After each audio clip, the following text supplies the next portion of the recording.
चलो 71AA बहुत बड़ा सेक्शन नहीं है, ये क्लैरिफिकेटरी सेक्शन था, इसमें एक्सप्लेनेशन ऐड किया गया है खाली। ये क्या था आप खाली देख लो, छोटा छोटा सा लिखना है हमें बस, ये यहां से पढ़ना चालू करना होता है। सप्लाई इंक्लूड्स, मतलब हम सप्लाई ही पढ़ रहे हैं, ए पढ़ लिया, अभी डबल ए पढ़ने वाले। सप्लाई इंक्लूड्स द एक्टिविटीज और transaction by a person other than an individual to its member or constituents or vice versa for a cash or deferred payment or other valuable consideration। होता कैसे था, इसके पहले का एक अंडरस्टैंडिंग था, आपको पुराना लॉ नहीं पता है ना, इसलिए आपको समझेगा नहीं ये क्या है। यहाँ पे अभी कुछ नहीं, जो हमने RWA का एग्जांपल लिया ना, वही एग्जांपल यहाँ पे है। रेसिडेंट वेलफेयर एसोसिएशन ने अपने जो मेंबर है, जो भी सोसाइटी के मेंबर है, उनका इलेक्ट्रिसिटी बिल भरने का सर्विस दिया और उसके बदले में कंसिडरेशन लिया, इस कंसिडरेशन के ऊपर जीएसटी लगेगा क्या? तो यस, इसका आंसर क्या है। लेकिन फिर सर फिर से क्यों बता रहे, लॉ में अलग से क्यों बता रहे? 7(1) में ही तो कवर था ना, 7(1) में कवर था, इसलिए बताना पड़ता है क्योंकि इनकम टैक्स में मैं जब आपको इनकम टैक्स पढ़ाऊंगा तो आपको एक कॉन्सेप्ट पढ़ाऊंगा जिसको बोला जाता है प्रिंसिपल ऑफ म्यूचुअलिटी। ये पहले इनडायरेक्ट टैक्स लॉ में भी था, लेकिन अभी इनडायरेक्ट टैक्स लॉ में से उन्होंने हटा दिया है, इनकम टैक्स में अभी भी है। There is something called principle of mutuality, एक प्रिंसिपल है, एक तत्व है, प्रिंसिपल ऑफ म्यूचुअलिटी। जिन्होंने काम किया है उनको ही पता चलेगा। आप लोगों ने मुंबई के कुछ कोऑपरेटिव सोसाइटीज का आईटीआर भरा है ना, मैं नाम रिकॉर्डेड लाइन इसलिए नाम नहीं ले रहा हूं, आप समझो ना। थाना, चलो थाना, और एक आपको हिंट दे देता हूं, थाने के अपने एक एसोसिएट है, उनके आपने क्या भरे हैं, बहुत सारे आईटीआर भरे। तो उनका जो प्रॉफिट एंड लॉस अकाउंट आपके पास आया था, तो पहली बार आपने गलती क्या की थी, प्रॉफिट एंड लॉस अकाउंट में जितना भी पैसा आया है सारा आपने इनकम में डाल दिया। फिर उन्होंने बोला नहीं नहीं, सारा इनकम में नहीं जाता, खाली जो रेंटल इनकम है और अदर इनकम है वही इनकम होगा, ये जो मेन पैसे आए हुए हैं ये इनकम नहीं है। तो समझ में आ रहा है, जैसे ये जो पैसे, ये 60 लाख है, 60 लाख के ऊपर टैक्स नहीं लगता, 60 लाख के सामने जो एक्सपेंस किए है वो भी इग्नोर करने, मतलब इनकम भी इग्नोर करने बोला उन्होंने और उसके सामने के खर्चे भी इग्नोर करने बोल दिया।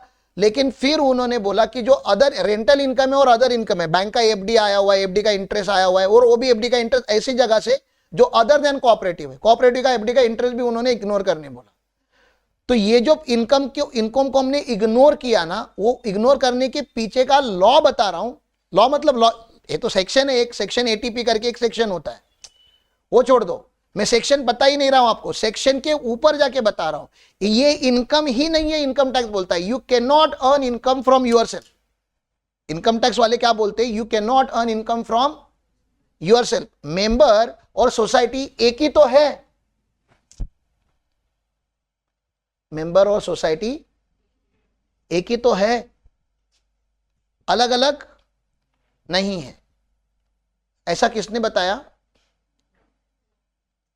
इनकम टैक्स में एक कॉन्सेप्ट है प्रिंसिपल ऑफ म्यूचुअलिटी, और हम खुद से पैसे कैसे, इसका एक सिंपल सा एग्जांपल मैं आपको यहां का लोकल वाला देता हूं। मैं बोलता हूं चलो आज क्या है, आज फ्राइडे है ना, कल सैटरडे अपन क्या करते हैं, एक पार्टी रखते हैं। हाँ, और ये जो हमारे मुंबई के बच्चे विनायक वगैरह, इन्होंने क्या किया है, कॉन्सेप्ट डिजाइन किया, टीटीएमएम।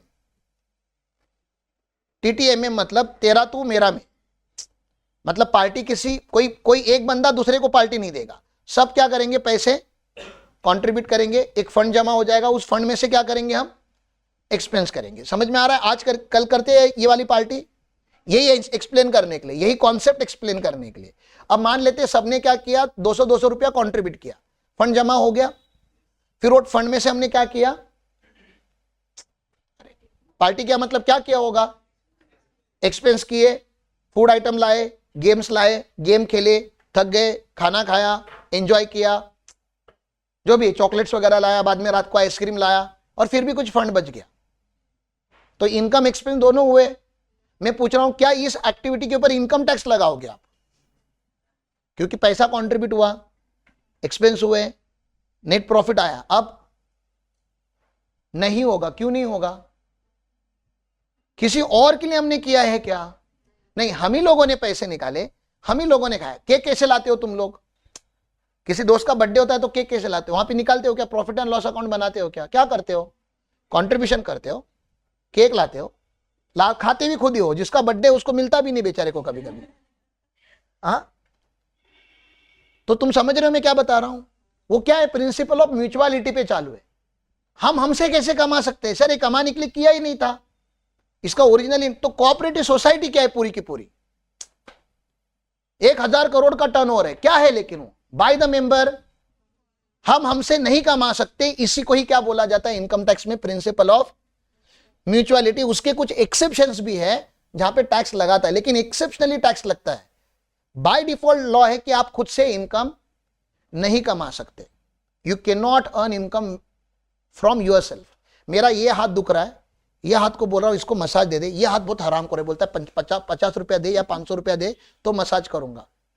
तो मैंने क्या किया, मेरी जेब में से 500 रुपया निकाला और इसको दे दिया, फिर ये खुश हो गया ही और ये इसको मसाज दे रहा है। अब बताओ 500 के ऊपर टैक्स भरूं क्यों?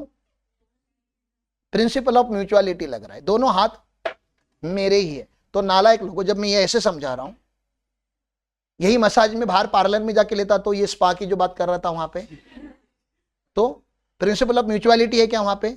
नहीं, वहां पे one person is giving services to for a consideration और उसका मसाज देना बिजनेस है। तो क्या लग जाएगा उस मसाज के ऊपर टैक्स? खुद के लिए अगर करते हो तो टैक्स नहीं। तो पूरी रेसिडेंशियल वेलफेयर कॉलोनी जब बनती है तो पैसे क्यों जमा किए जाते हैं? किसको सर्विस देते हो, बाहर वालों को कि अपने आप को? अपने आप को। तो इसको उसके ऊपर क्या नहीं लगता है? इनकम टैक्स नहीं लगता। ये समझ रहे आपको? तो इनकम टैक्स नहीं लगता, इनकम टैक्स नहीं लगता, ये पढ़ा रहा हूं आपको क्योंकि प्रिंसिपल ऑफ म्यूचुअलिटी है। प्रिंसिपल ऑफ म्यूचुअल, तो जब जीएसटी में आते हो तो मैं बोलूंगा जीएसटी लगता है। तो आप थोड़ा हिल नहीं जाओगे, जीएसटी कैसे लगेगा? अभी तो बताया ना जीएसटी लगता है। तो पुराने लॉ में जीएसटी मतलब इनडायरेक्ट टैक्स लॉ भी नहीं लगता था, लेकिन नया जीएसटी लॉ बोलता है नहीं लगना चाहिए, जीएसटी लगना चाहिए। क्यों नहीं लगना चाहिए?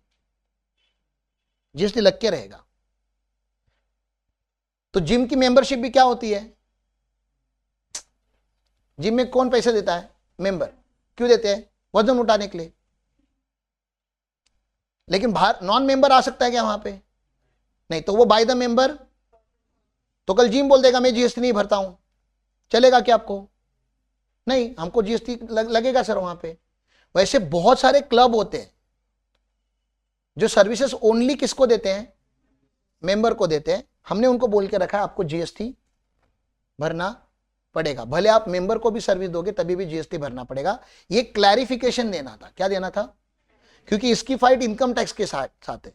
इनकम टैक्स में उन एक्टिविटीज के ऊपर इनकम टैक्स, तो हमने कभी भी ऐसा बोला क्या कि इनकम टैक्स लगेगा तो ही जीएसटी लगेगा, इनकम टैक्स नहीं लगेगा तो जीएसटी नहीं लगेगा? इन दोनों लोगों को एक दूसरे में लेना देना नहीं है, लेकिन लोग कंफ्यूज हो रहे थे या जानबूझ के गवर्नमेंट को कंफ्यूज कर रहे थे। अरे this is service by the me for the me, इसका क्या बात है, इधर क्यों जीएसटी लगा रहे हो? गवर्नमेंट ने बोला ज्यादा फालतूगिरी नहीं। मेंबर ने सोसाइटी को पैसे दिए, सोसाइटी का काम है मेंबर से क्या लेना? जीएसटी लेना और चुपचाप गवर्नमेंट को भरना। बस उतना खाली क्लैरिफिकेशन है कि क्लब अपने मेंबर को भी अगर सर्विस देता होगा तभी भी उस पर क्या लग जाता है? जीएसटी लग जाता है। इनकम टैक्स लगेगा नहीं लगेगा उसके लिए आप इनकम टैक्स पढ़िए भाइयों बहनों माताओं पिताओं। इनकम टैक्स में प्रिंसिपल ऑफ म्यूचुअलिटी आपको डिटेल में पढ़ाऊंगा, लेकिन इनकम टैक्स में मैं बता रहा हूं लार्जली प्रिंसिपल ऑफ म्यूचुअलिटी लग गया, अगर ये कॉन्सेप्ट अटैच हो गया तो उसमें टैक्स नहीं लगता। Can I tell you small story not related to this? ऐसे मजे लेने के लिए, आपको प्रिंसिपल ऑफ म्यूचुअलिटी समझाने के लिए, जस्ट अ स्मॉल स्टोरी। शायद आप लोगों ने इसके पहले भी सुना होगा, फिर एक बार बता देता हूं अपने बाप का क्या जाता है। वैसे भी तुम उठ के आते ही क्यों यहाँ पे, ठीक है ना? रोज रोज लॉ थोड़ी ना क्या पढ़ाऊंगा आपको। कृष्ण और राधा का रिलेशन पता है कैसा है? कैसा है?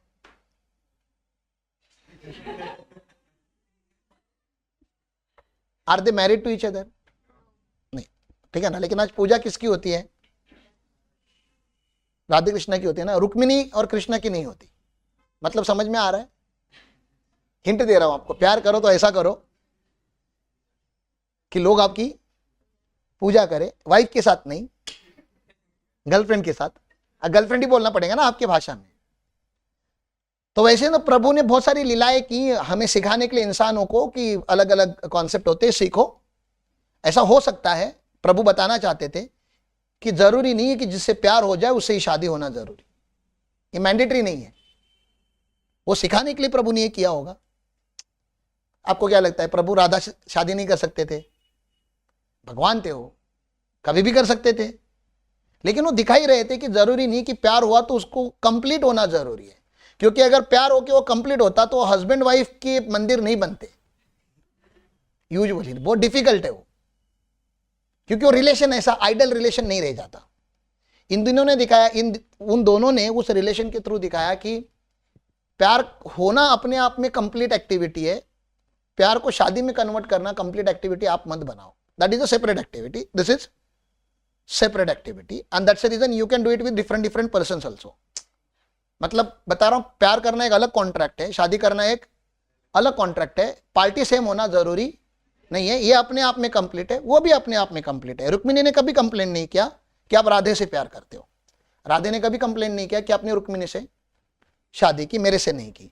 थोड़ा बहुत हुआ रहेगा उनमें भी, उसी का ही एक पार्ट, ये ऐसा हुआ है नहीं हुआ है मुझे नहीं पता, मुझे अंजश ने बताया, मैं आपको बता रहा हूं, ठीक है ना, ठीक है। तो ये एक्चुअली हुआ रहेगा कि नहीं हुआ रहेगा, सच में मुझे नहीं पता। तो प्लीज डिस्क्लेमर, आजकल सोशल मीडिया पे कुछ भी बोलना बहुत बड़ा रिस्की हो गया है, सांस लेना भी रिस्की हो गया है सोशल मीडिया पे, ऐसे कैसे उसने सांस ली, ठीक है ना। तो ये प्लीज इसका कुछ इश्यू मत बनाइए, just random for a fun fact, आपको बस एक स्टोरी बता रहा हूँ और कुछ उसमें से बताने का ट्राई कर रहा हूँ। प्रिंसिपल ऑफ म्यूचुअलिटी क्या होता है, मुझे तो इनकम टैक्स और जीएसटी पढ़ाने में इंटरेस्ट है, बैकग्राउंड खाली अलग से बता रहा हूँ, ठीक है ना। हाँ, तो कृष्ण ने आएगी 16th ईयर ऑफ एज तक या 14 ईयर ऑफ एज तक की वो सब जो आपने सिखाए, कृष्ण की जो लीलाएं सुनी है कि कृष्ण गाना गाते थे, फ्लूट बजाते थे, लड़कियां छेड़ते थे, या वो माखन चोर करके उनको जाना जाता था, चोरी करते थे। बताओ, करता करविता पूरी जिसने प्लानेट को बनाया हुआ है, जिसके मुंह के अंदर पूरा विश्व है, वो आपको दिखाता था कि देखो मजे लेने के लिए ना किसी और के घर में चोरी लेनी पड़ती थी, क्योंकि देखो आम खुद के पेड़ से खाने में मजा जो नहीं है ना, वो किसी और के पेड़ के तोड़कर खा के तो देखो। हाँ, तो वो बता रहे थे कि ऐसा है। तो he has proven that particular, दोस्ती करके करना सिखाया। पता आपको कृष्ण बचपन से ही was a very one of the best example of friendship. मतलब बोला जाता है दोस्ती करो तो कृष्ण की और सुदामा की एक आज भी वो एक थ्योरी बताई जाती, क्योंकि एक्सट्रीम पावर एक्सट्रीम रीच ऐसा कुछ होता है। तो दोस्ती में फिल्टर नहीं होते, दोस्ती दोस्ती होती है। एंड देन ऑब्वियसली प्यार प्यार होता है, तो उन्होंने प्यार करना भी सिखाया हमें एंड फाइट करना भी सिखाया, वो सारी बातें हैं। तो 14 के बाद I guess Krishna had become more responsible like a king, he ruled, he had fought many wars, he was one of the best warrior also. आप लोगों को शायद वो सारी स्टोरी नहीं पता होंगी, बहुत सारे वॉर्स हुए उनके। Then he became political profile. तो जब महाभारत हुआ तो he was not fighting the war but he was a political profile, he was a diplomat. Diplomat मतलब क्या होता है, दो देशों के बीच में वॉर ना हो करके जो रोक देते हैं वैसे उनको क्या बोला जाता है, डिप्लोमैट बोला जाता है। तो he was one of the best diplomat. वो गए थे, उन्होंने कौरव को समझाया था कि अगर हो सके तो, अगर धर्म है तो आधा दो, अगर उसमें भी कोई बाधा हो तो दे दो खाली 5 गांव। मतलब कितने दे दो, वैसे तो पूरा जो भी आपका राज्य है वो आधा आधा बटना चाहिए दोनों में, लेकिन आधा आधा नहीं बटा, फिर भी कितना दे दो, खाली 5 गांव। वो पांडवों को मैं कन्विंस कर लूंगा कि आपकी लाइफ में 5 ही गांव हैं आप यहाँ पे। लेकिन फिर दुर्योधन ने बोला था 5 क्या, सुई की जितनी भी जमीन में, सुई की नोक की जितनी जमीन भी मैं नहीं दूंगा। तो इसने पूरा ट्राई किया था उनको समझा निकले कि वॉर ना हो, लेकिन फिर आपको बाकी का स्टोरी पता ही है। तो he had played multiple roles in his life. उसमें का एक जो मजेदार किस्सा है वो बता रहा हूं।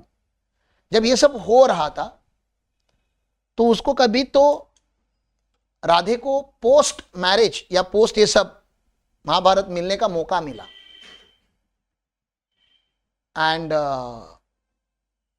जब राधे को मिलने गया कृष्ण, तो राधा कैसे रिएक्ट करेगी, फीमेल है आप समझो, उसका बॉयफ्रेंड है या उससे ही वो प्यार करती है, उसके अलावा उसके लाइफ में कुछ भी नहीं है।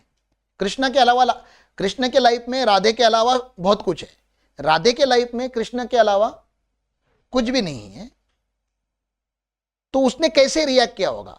अब ये बहुत बड़ी प्रोफाइल बन चुका है, ये नॉर्मल पर्सन नहीं है, one of the best warrior, one of the best politician, one of the best धर्म को इस्टेब्लिश करने वाला, संसार का पालन करता। बहुत उसके अलग अलग नाम थे, अलग अलग लोग उसको अलग अलग नाम से जानते थे, अच्छे भी नाम थे बुरे भी नाम थे। तो शकुनी एंड ऑल वो सब इनको गलत भी बोलते थे। He was never worshipped like a god in the Kaurav army. तो रिएक्ट कैसे किया होगा उसने, और इसकी ऑलरेडी शादी हो चुकी है रुक्मिणी से। इज ऑलरेडी मैरिड नाउ, वो खाली मिलने आया है, बात करने आया है। तो राधे ने कैसे रिएक्ट किया होगा? इमेजिन करो ना, लड़कियां कैसे रिएक्ट करती है। मुझे नहीं पता राधे ने कैसे किया होगा, she was very matured. But अगर कोई लड़की, मतलब कोई गर्लफ्रेंड अपने बॉयफ्रेंड को मिलती है, जब बॉयफ्रेंड की शादी हो चुकी है, बॉयफ्रेंड बहुत सक्सेसफुल पर्सनालिटी है, तो कैसे रिएक्ट किया होगा? झगड़ा किया होगा कि प्यार से बात की होगी? झगड़ा ही किया होगा, रोई होगी, चिल्लाई होगी, कोसा होगा, शराब दिए होंगे। तो वो सब कुछ किया राधे ने, ऐसे मान लेते। कृष्ण खाली मुस्कुराते रहे, उसका वो क्वालिटी था कि आप कुछ भी बोलो हमेशा स्माइल करते रहता था। अब होता कैसे है ना कि आप झगड़ा किसी से करो, सामने वाला अगर मुस्कुरा देना तो अभी बात ये नहीं है कि झगड़ा किसके ऊपर चालू है, अब दांत क्यों दिखा रहा है, वो नया झगड़ा चालू होने वाला कि मैं चिल्ला रहा हूं। आप इमेजिन करो ना, मैं अभी 10-11 बजे इनकी सीनियर्स की मीटिंग लेने वाला हूं, मैं चिल्लाने वाला हूं, और अगर ये लोग ऐसे बैठे तो या that task na not yet completed, oh report, oh that is also not, oh development, oh not happened sir। तो अभी बात ये नहीं होगी कि अरे मैनर सही कि नहीं है, वो बताया जा रहा है। सामने वाला चिल्ला रहा है और आप हंस रहे हो, आप कृष्ण नहीं हो और मैं राधा नहीं हूं, मैं चप्पल लेके आऊंगा तो राधे ने बहुत गुस्सा निकाला, बहुत गुस्सा निकाला। मैं तो इमेजिन करता हूं मारा भी होगा कृष्ण को, लेकिन वो मुस्कुराते रहा, मुस्कुराते रहा, मुस्कुराते रहा, मुस्कुराते रहा। और फिर बोला राधे इतना, मतलब उस राधे ने पूछा होगा ये क्या दांत निकाल रहा है अभी, मतलब लाज तरी वाटते क्या तुला, ऐसा कुछ बोला होगा, ठीक है ना, गाली बिली देके। तो सब कुछ जब उसका गुस्सा जब निकल गया पूरा, ऐसा शांत हो गई थोड़ी, तो कृष्ण ने मुस्कुराते हुए पूछा राधे लेकिन इतना आक्रोश क्यों, इतना गुस्सा क्यों, इतनी नाराजगी क्यों, ऐसा क्या है जो रह गया, वाई आर यू डिस्टर्ब? अब राधे बोल रही है Y M I disturb,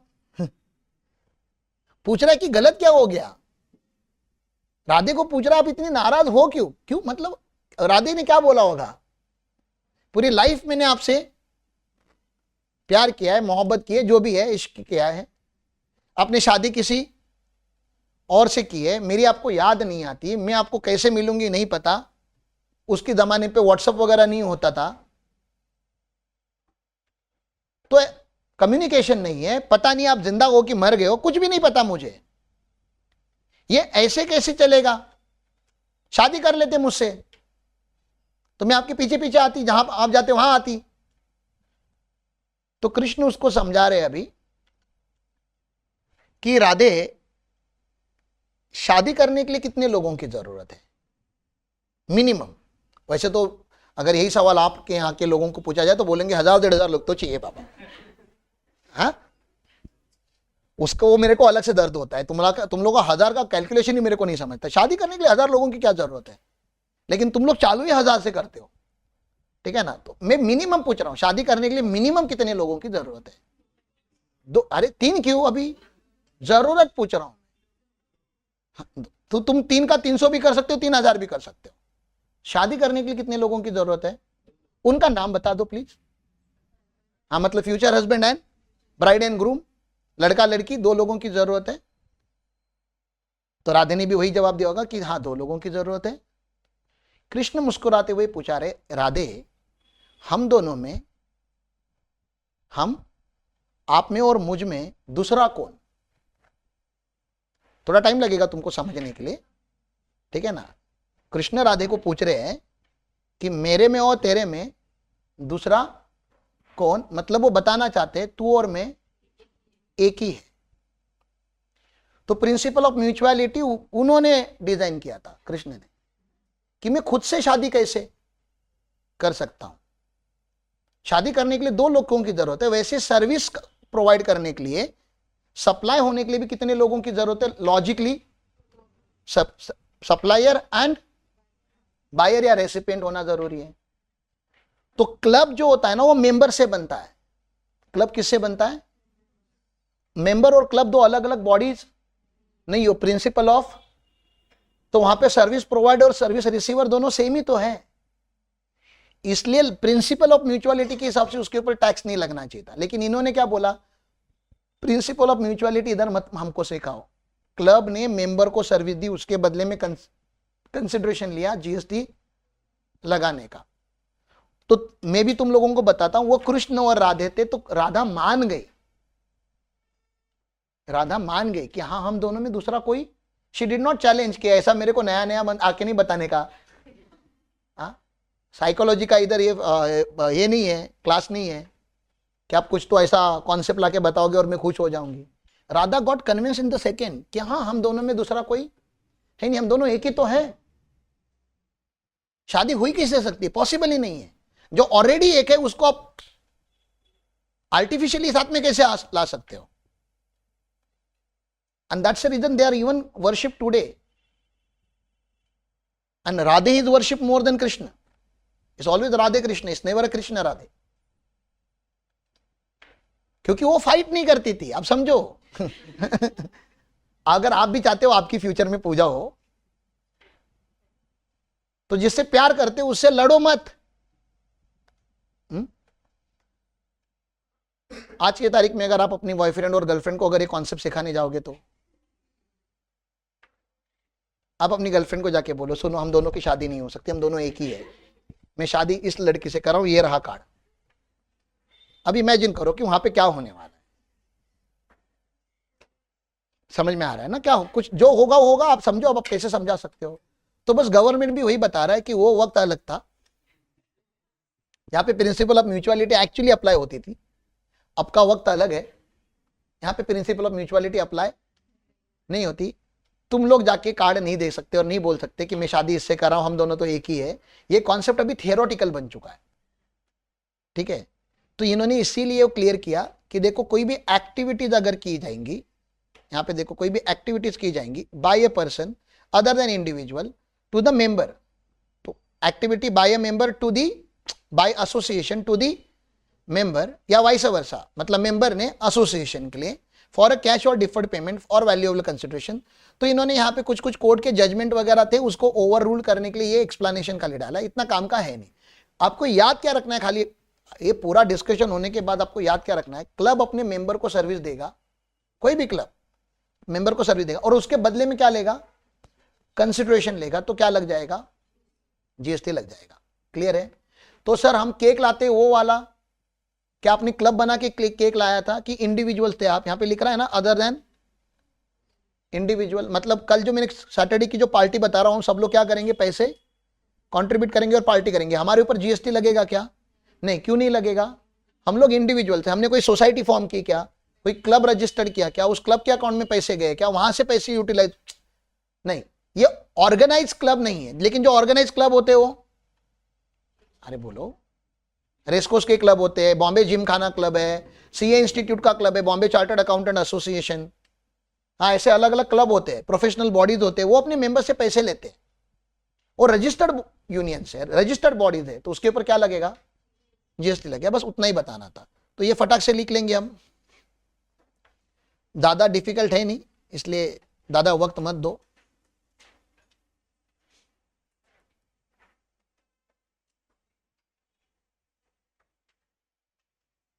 supply include से स्टार्ट करते हैं।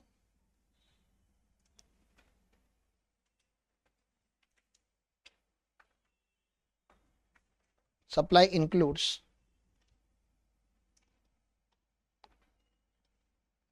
एक्टिविटीज, जो मैं मेन वर्ड है वही लिख रहा हूं अभी मैं मेरे काम के, activities by a person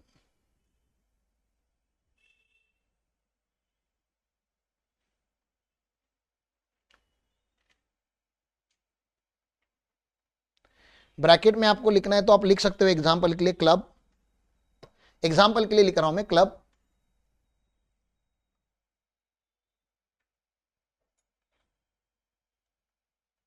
other than individual, मतलब जो आपकी बर्थडे पार्टीज वगैरह होती है उसके ऊपर गवर्नमेंट टैक्स नहीं लगाना चाहता, बोलता तो केक के लिए तुम्हारे पास पैसे नहीं बचते, जीएसटी क्या भरोगे, केक लाते हो तो कैंडल नहीं लाते हो, कैंडल लाते हो तो कट करने के लिए ये नहीं लाते। Activities by a person other than individual, vice versa भी है, to its member,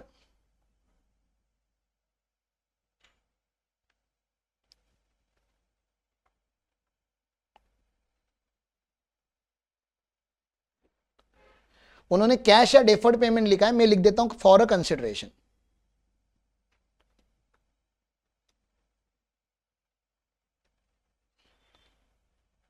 consideration cash में भी हो सकता है और डेफर्ड पेमेंट। डेफर्ड पेमेंट का मतलब क्या होता है कि पैसे अभी नहीं, आपको बाद में बिल आएगा। मतलब आपने महीने भर में क्या क्या लिया सर्विसेज, वो रिकॉर्ड किए जाएंगे, लेकिन बाद में आपको क्या आएगा, बिल आ जाएगा, उसको डेफर्ड पेमेंट बोलते हैं।